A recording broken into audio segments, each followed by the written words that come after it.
अखिल भूमंडलीय सर्व शिरोमणि मुनि समाज के संस्थापक आदि मुनीश्वर योगेश्वर सद्गुरुदेव शिव मुनि महाराज की जय।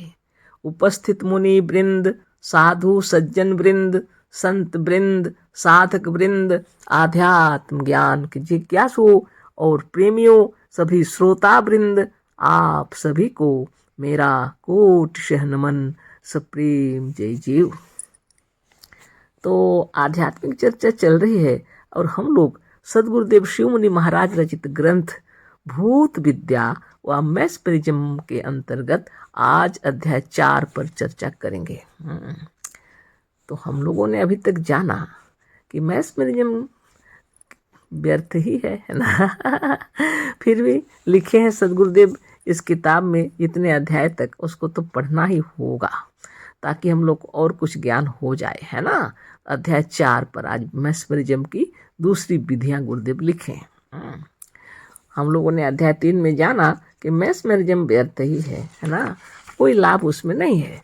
लेकिन फिर भी सद्गुरुदेव फिर लिखे हैं अध्याय 4, इस पर लिखे हैं मैस्मरिज्म की दूसरी विधियां। सिद्ध दर्पण द्वारा बालक व बालिका को बेहोश करना मैस्मरिज्म की एक सरल विधि है। मैस्मरिज्म की दूसरी विधियां भी कठिन नहीं है। एक ही सिद्धांत सब विधियों में काम देता है। समझना है केवल सिद्धांत को। हमने अपने लेखों में सिद्धांत ही को खूब समझाने का यत्न किया है। मैस्मरिज्म की व्यर्थता शीर्षक लेख में भी सिद्धांत ही समझाया गया है। सिद्ध को साधक से बलवान होना चाहिए। साधक का काम बालक, बालिका व स्त्री से लिया जा सकता है। साधक वही है जिसके ऊपर मैस्मरिज्म किया जाए। बलवान मन पर मैस्मरिज्म का प्रभाव पड़ना बहुत कठिन है। बालक जिस पर मैस्मरिज्म किया जाए उसको मैस्मरिज्म का सिद्धांत नहीं बतलाना चाहिए। मैस्मरिज्म की व्यर्थता शीर्षक लेख यदि साधक यानी बालक पढ़ ले तो उस पर मैस्मरिज्म का प्रभाव नहीं पड़ेगा, क्योंकि उसका मन दृढ़ हो जाएगा। दृढ़, ज्ञानी और बलवान मन पर मैस्मरिज्म और भूत प्रेत का प्रभाव नहीं पड़ता। ये भी बहुत बड़ी सिद्धि है ना। जब आपको मालूम हो गया है ना कि मैस्मरिज्म की व्यर्थता ही है। इस शीर्षक में हम लोगों ने जाना सद्गुरुदेव कह रहे हैं जिस बालक या बालिका को यहाँ बेहोश किया जाएगा सिद्ध दर्पण द्वारा। अभी दूसरी विधियां बता रहे हैं गुरुदेव, है ना। मैस्मरिज्म की दूसरी विद्या भी कठिन नहीं है। इस सिद्धांत के अनुसार जो बालक या साधक, जिसको बोले बालक हो, बालिका हो, स्त्री हो, जो कोई है जिसको आप साधक कह रहे हैं, उससे बलवान होना पड़ता है सिद्ध को, है ना। और फिर उसको लिटा देंगे या बैठा देंगे और फिर उसको मैस्मरिज्म की नींद में सुलाने की तरीके हैं, आगे बता रहे हैं गुरुदेव, है ना। तो बलवान मन पर मैस्मरिज्म का प्रभाव पड़ना बहुत कठिन है। ये महत्वपूर्ण बातें हैं। जिसका मन बलवान है उस पर मैस्मरिज्म का प्रभाव पड़ना बहुत कठिन है। बालक जिस पर मैस्मरिज्म किया जाए उसको मैस्मरिज्म का सिद्धांत नहीं बतलाना चाहिए। अब जिस बालक पर आप मैस्मरिज्म करना चाह रहे हैं, उसको रजोगुणी निद्रा में सुलाना चाह रहे हैं, तो उस व्यक्ति को, उस बालक को मैस्मरिज्म के विषय में उतनी जानकारी नहीं होनी चाहिए। या मैस्मरिज्म की व्यर्थता शीर्षक यदि गुरुदेव का पढ़ लिया तो फिर उसके ऊपर कोई प्रभाव नहीं पड़ेगा, क्योंकि मन दृढ़ हो जाएगा, है ना। दृढ़, ज्ञानी और बलवान मन पर मैस्मरिज्म और भूत प्रेत का प्रभाव नहीं पड़ता। जब आपको सच्चा ज्ञान हो जाता है कि संसार में भूत प्रेत है ही नहीं, तो फिर आपका मन अगर दृढ़ ज्ञानी हो जाए इस विषय में, तो आपके ऊपर भूत प्रेत का कोई प्रभाव नहीं पड़ता। और ये मैस्मरिज्म भी उसी के ऊपर लगता है जो थोड़ा भोलेपन से है, अज्ञानी से है और इस विषय में उनको ज्ञान नहीं है और मन इतना दृढ़ नहीं है, जो भूत प्रेत पर विश्वास करते हैं या तरह तरह की बातें, स्वर्ग नरक, भगवान, ईश्वर, जिस पर वो विश्वास करते हैं, उनके ऊपर मैस्मरिज्म का प्रभाव पड़ता है। तो बहुत बड़ी बात है, थोड़ा विचार कर लीजिए, है ना। वास्तव में आगे पढ़ते हैं। वास्तव में भूत प्रेत काल्पनिक है और मैस्मरिज्म का भी सारा जंजाल काल्पनिक है। सदगुरुदेव के ज्ञान से सराबोर हो गए आप, है ना। आपको यह पता चल गया कि वास्तव में भूत प्रेत काल्पनिक है और मैस्मरिज्म का भी सारा जंजाल काल्पनिक है। अतः कल्पना का प्रभाव कल्पना द्वारा ही डाला जा सकता है। तो कल्पना का प्रभाव भी कल्पना द्वारा ही डाला जा सकता है, और इस कल्पना का प्रभाव उसी पर पड़ सकता है जो इसे काल्पनिक नहीं समझता और अबोध है। तो इस कल्पना का प्रभाव भी उसी पर पड़ता है जो इसे कल्पना नहीं समझता और अबोध है, अज्ञानी है, बालक। तो गुरुदेव क्या लिखे आगे देखिए। स्त्रियां, बालिकाएं और बालक अबोध होते हैं। बड़ी विचित्र बात हो गई यहाँ तो। स्त्रियां, बालिकाएं और बालक को गुरुदेव अभी अबोध बता रहे हैं, स्त्रियों को भी अबोध बता रहे हैं। बहुत बड़ी बात है ना। इन पर भूत प्रेत, देवी देवता और स्वर्ग नरक की बातों का प्रभाव अधिक पड़ता है। देखने में आता ही है, विश्व ब्रह्मांड में, विशेषकर भारत में हम लोग रहते हैं तो वहाँ के बारे जानते हैं, है ना। यहाँ की महिलाएं खूब पूजा पाठ करती हैं, व्रत उपवास जो कहा जाए वो खूब करती हैं, है ना। क्योंकि भूत प्रेत, देवी देवता, स्वर्ग नरक सबकी बातों पर खूब विश्वास करती हैं, है ना। तो उनके ऊपर प्रभाव जमेगा जब आप मैस्मरिज्म करेंगे। यही कारण है कि मैस्मरिज्म का प्रभाव सीधे बालक और सीधी सादी स्त्री पर अधिक पड़ता है। बालक पर तो सीधे बालक पर पड़ेगा, सीधी सादी स्त्री पर पड़ेगा। अब क्या करना है लिख रहे हैं गुरुदेव, है ना।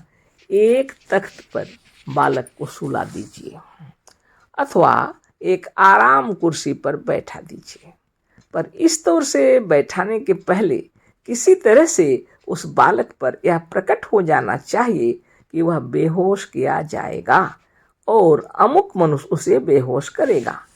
यह भी उसे मालूम रहे तो और अच्छी बात है।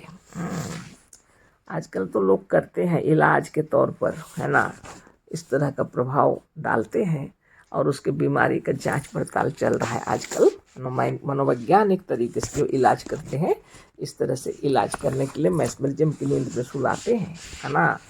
यदि ज़रूरत पड़े और किसी की तबीयत अच्छा हो जाए तो वो अच्छी बात है ना, वो अलग बात है।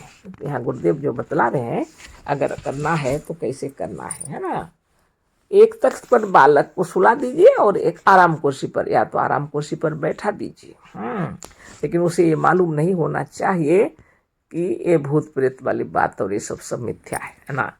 पर उसको आप ये बतला दीजिए कि अभी कुछ देर में तुम बेहोश हो जाओगे और ये व्यक्ति आपको बेहोश करेंगे, है ना। पर लड़के को इतना ढाढ़स दे देना चाहिए कि इस बेहोशी में कोई कष्ट नहीं होगा, डरो मत, तुम बेहोश हो जाओगे फिर जाग जाओगे, है ना। यहाँ कोई मृत्यु होने वाली बात नहीं है, इसको ढाढ़स देना चाहिए। आराम कुर्सी पर बैठाए हुए व तख्त पर सुलाए हुए लड़के के सामने सिद्ध व मैस्मरिज्म जानने वाले को बैठ जाना चाहिए।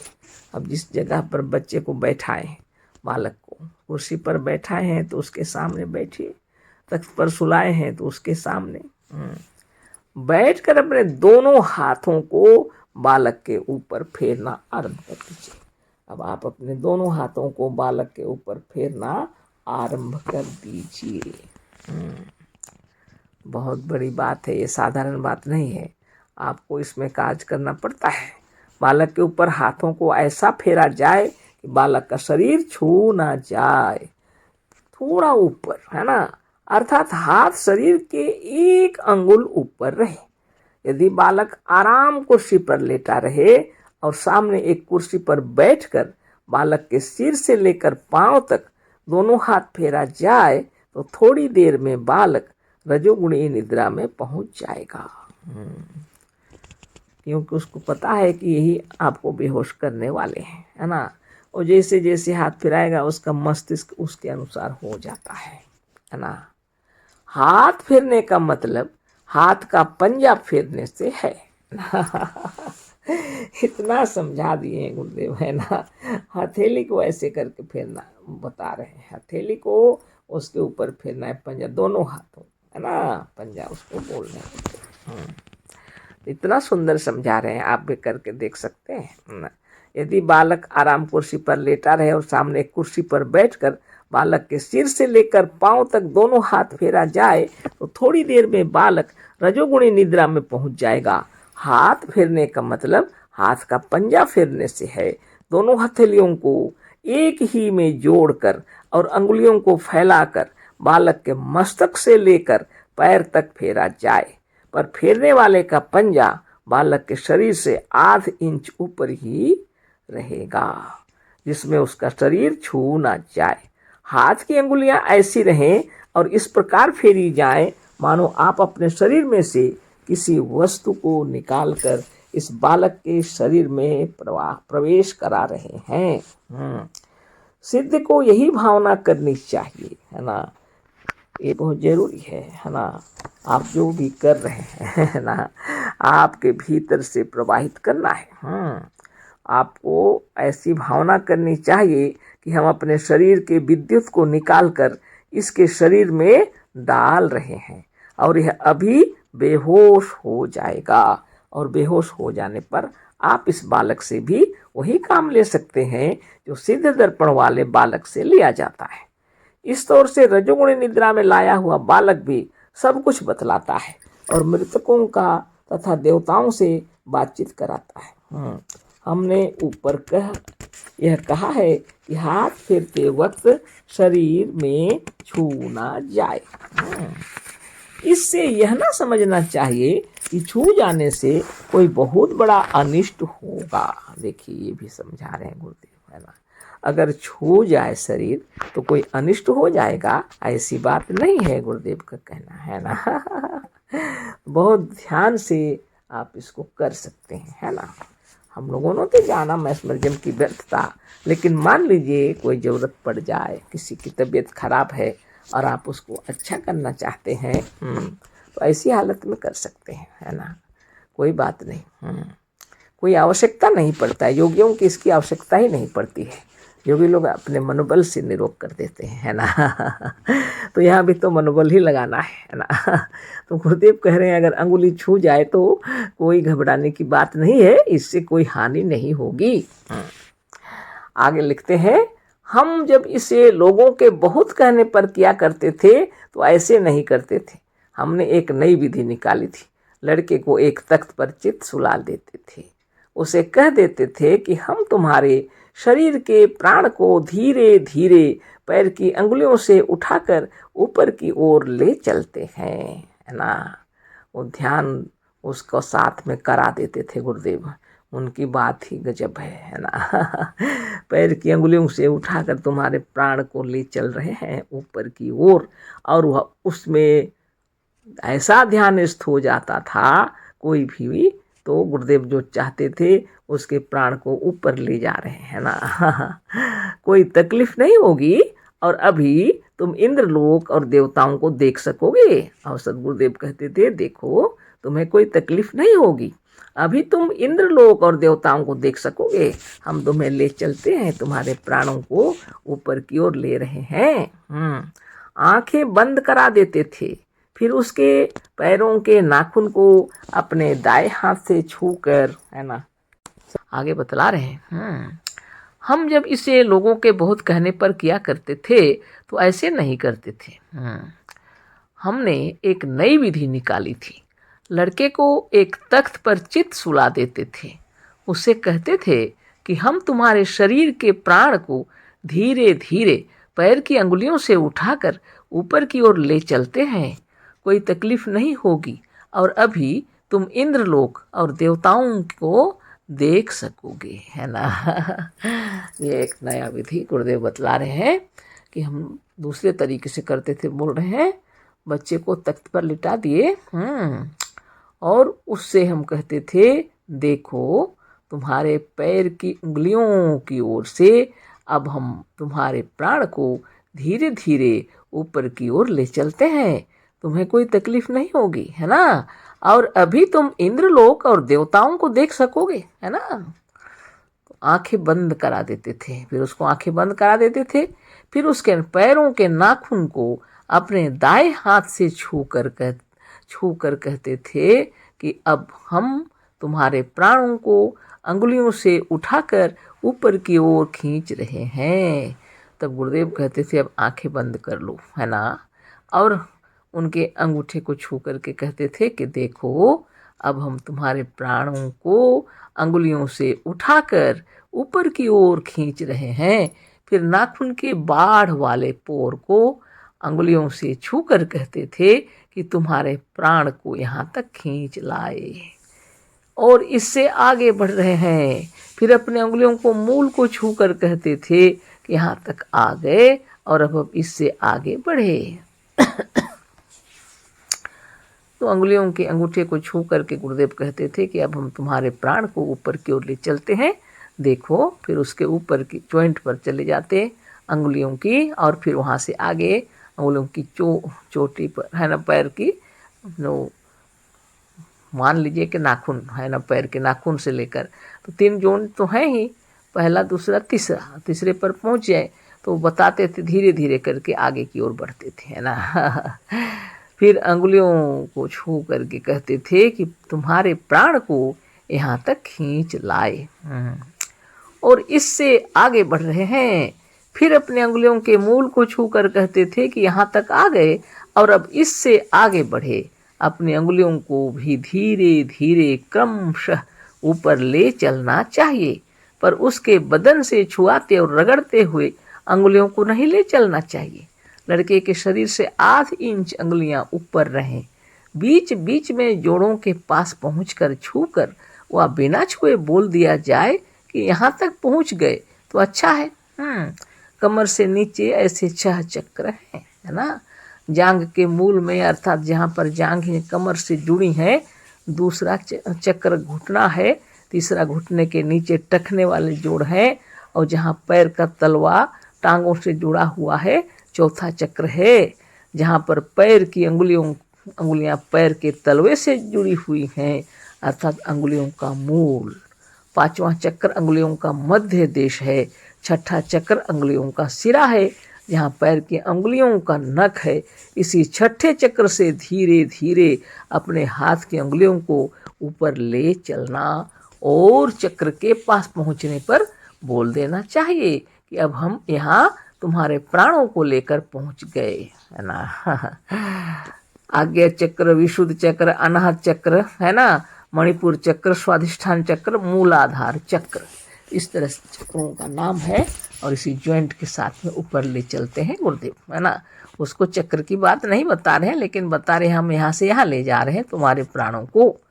जांघों के मूल तक पहुँच जाने पर फिर ऊपर की ओर चलना चाहिए। इसके ऊपर 6 चक्र हैं, बहुत प्रसिद्ध हैं। इन्हें भारतवर्ष के प्रत्येक योगी जानता है। ऊपर का पहला चक्र गुदास्थान है ना। तो पैर की जंघाओं की जॉइंट में मूलाधार चक्र, उसके बाद फिर गुदास्थान मल द्वार में फिर होता है, वहाँ पर मूलाधार चक्र। दूसरा चक्र है जनेंद्रिय में, जिसको माने मूतेंद्रिय में, है ना। और उसके बाद आता है तीसरा नाभि स्थान, है ना। मूलाधार चक्र, स्वाधिष्ठान चक्र, फिर मणिपुर चक्र, ऐसे करके चक्र तो है। चौथा हृदय और 5वां कंठ मूल, है ना।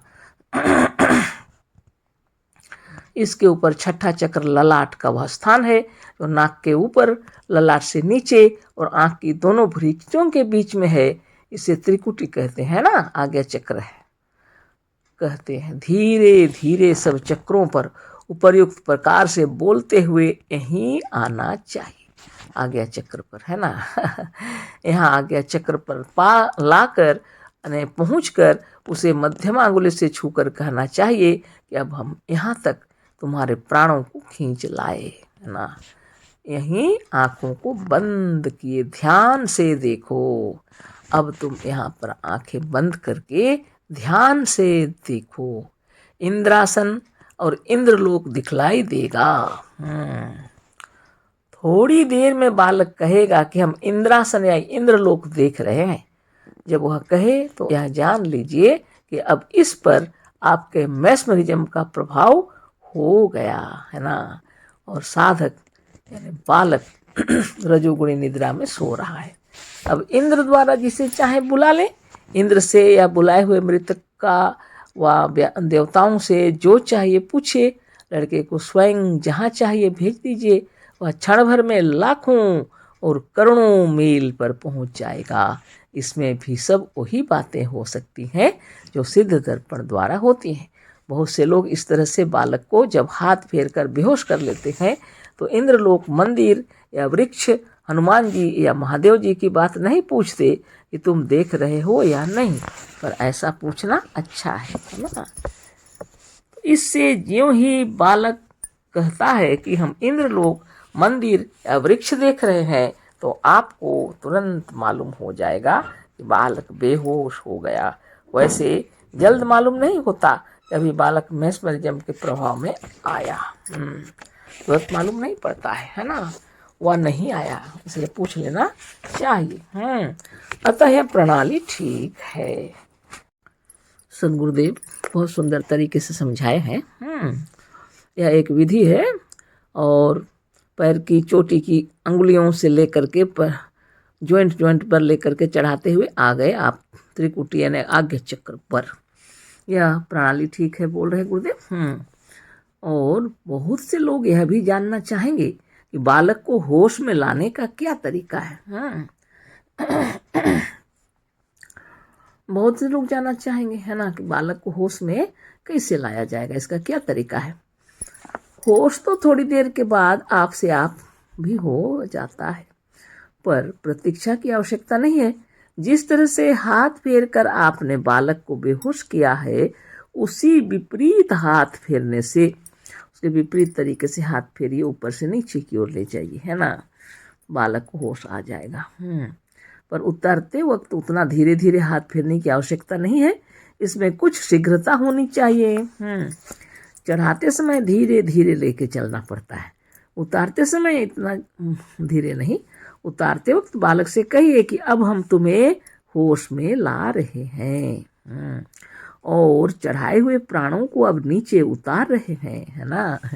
यह कह के एक एक चक्र का नाम लेकर बोलते जाइए, यहाँ आए, यहाँ आए, अब पैरों की अंगुलियों के पास पहुँच गए, अब उठ कर बैठो। बस बालक उठ कर बैठेगा और उसे होश आ जाएगा। चक्रों के अनुसार उतरते वक्त किसी अंग को अंगुलियों से छूने की आवश्यकता नहीं है, सिर्फ बताते चले जाइए, है ना। कभी कभी ऐसा होता है कि बालक इस तरह से होश में नहीं आवेगा। यदि ऐसे होश में ना आवे तो आंखों पर ठंडा पानी छिड़कते हुए कहें कि उठो, होश में आ जाओ, आंख खोल दो। बस बालक तुरंत आंख खोल देगा और उठ बैठेगा। केवल दीपक की ज्योति के सामने भी साधक को बैठा कर बेहोश कर सकते हैं। केवल दीपक की ज्योति के सामने रात को एकांत में एक बालक को बैठा दीजिए, उससे कहिए कि दीपक की ज्योति को ध्यान से देखो, इसमें एक शिव मंदिर दिखलाई पड़ेगा। थोड़ी देर में बालक कहेगा, हाँ शिव मंदिर देख रहे हैं। बालक से कहिए कि शिव मंदिर के सामने चबूतरे पर एक बूढ़े साधु बैठे हैं। वह कहेगा, हाँ देख रहे हैं। अब इन्हीं साधु से जो पूछिए और जिसे चाहिए बुलाइए, सब वही बात हो सकती है जो एक सिद्ध दर्पण द्वारा होती हैं। तो ये दूसरी विधियाँ गुरुदेव बतला दिए मैस्मरिज्म की। वास्तव में मैस्मरिज्म कोई ज़रूरी नहीं है ना, करने की आवश्यकता नहीं है। लेकिन कभी कभी असाध्य बीमारियों को ठीक करने के लिए उसके अंतरस्थल पर आत्मबल के साथ प्रयोग करके उसे स्वस्थ करने के लिए करते हैं कुछ मुनि लोग। यह एक प्रकार का मैस्मरिज्म है ना। योग विधि से किसी को स्वस्थ करने के लिए उसके अंतर्मन के अंदर यह डालना पड़ता है, वह एक योग विधि है, लेकिन यह एक मैस्मरिज्म है जो भी है। लेकिन गुरुदेव जो लिखे हैं इसको अपने तरीके से बतला रहे हैं। बहुत सुंदर तरीके से पर्दाफाश कर दिए कि उसे कोई लाभ नहीं है, हम लोगों ने पहले ही जाना है ना। तो कोई बात नहीं, ये अध्याय 4 है ना, पूरा हो गया। कल फिर अध्याय 5 पर चर्चा करेंगे, मैस्मरिज्म और उसकी जादू। तो आप सोचते होंगे कि क्या ज़रूरत था ये सब लिखने की, जब गुरुदेव को यह पता ही था यह ठग विद्या है। हम लोग को तो पता नहीं था ना, है ना। सदगुरु को पता था, पर हम लोग को पता नहीं था कि यह ठग विद्या है। हम लोग तो अवाक हो जाते, है ना। इसीलिए सद्गुरुदेव हम लोग को समझाने के लिए लिखे हैं। यह सब जो है ठग विद्या है ना, और इससे कोई महत्वपूर्ण कार्य नहीं होता। आप नित्य योगाभ्यास कीजिए, आत्मबल, मनोबल, ज्ञान बल, योग बल बढ़ाइए। आपने अंतर हृदय में शुद्ध बुद्ध और निर्मल विचार रखिए, और किसी का कल्याण करना चाहते हैं अपने मनोबल से ही हो जाएगा, है ना। तो आज के लिए इतना ही, कल फिर चर्चा होगी। अशेष धन्यवाद।